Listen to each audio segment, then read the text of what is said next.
अगदी जलद व अचूक बातम्यांसाठी पाहत रहा महामीडिया 24 सदैव तत्पर। नमस्कार, मी शुभांगी पाटील। महामीडिया 24 मध्ये आपलं स्वागत आहे। पाहूया आजच्या हेडलाईन्स।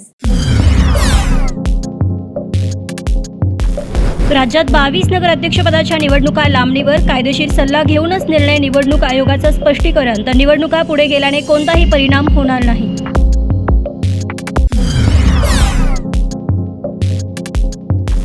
आयोगाकडून स्पष्ट निवडणुका पुढे ढकलणं अतिशय चुकीचं। मुख्यमंत्री फडणवीसांचं वक्तव्य। मुख्यमंत्र्यांच्या निवडणूक आयोगाच्या निर्णयावर आक्षेप, तर माहिती घेऊन बोलतो शिंदेंची प्रतिक्रिया। मुख्यमंत्र्यांचा आक्षेप योग्य, विरोधकांचा सूर। उद्याचं मतदान आणि पुढे गेलेल्या निवडणुकीचा निकाल एकाच वेळी लावण्याची एकमुखी मागणी। एकनाथ शिंदे, अजित पवारांसह इतर नेत्यांना प्रलोभदायी वक्तव्य पाडणार महाग। 20 नेत्यांच्या वक्तव्याची आयोगाकडून गंभीर दखल। जिल्हाधिकाऱ्यांकडून अहवाल मागवल्याची सूत्रांची माहिती।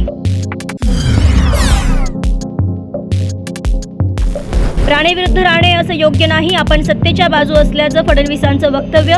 शिंदे निलेश राणेंच्या बाजूने असले तरी आपण दोघांच्याही बाजूने, फडणवीसांची प्रतिक्रिया।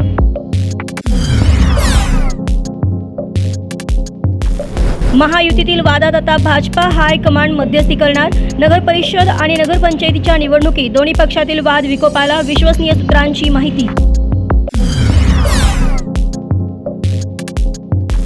1.5 महिन्याच्या आजारपणानंतर संजय राऊतांचा माध्यमांशी संवाद। भाजप विरोधात स्टिंग ऑपरेशन राबवणारे शिवसेना आमदार निलेश राणे यांचं तोंड भरून कौतुक। सांगोल्यात 5 राजकीय पक्षांच्या कार्यालयात धाड सत्र। भाजप, शिवसेना, शेकाप, राष्ट्रवादी आणि शहर विकास आघाडीच्या कार्यालयात झाडाझडती। माजी आमदार शहाजी बापूंच्या कार्यालयाचाही समावेश।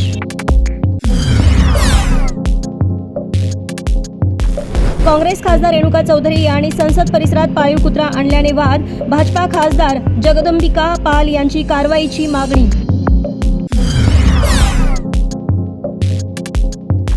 स्टील कंपनीतून माल चोरी करणाऱ्या टोळीचा पर्दाफाश, पोलिसांची धडक कारवाई। महामीडिया 24 न्यूज चॅनेलला लाईक करा, शेअर करा, सबस्क्राईब करा आणि बेल आयकॉन ऑन करायला विसरू नका।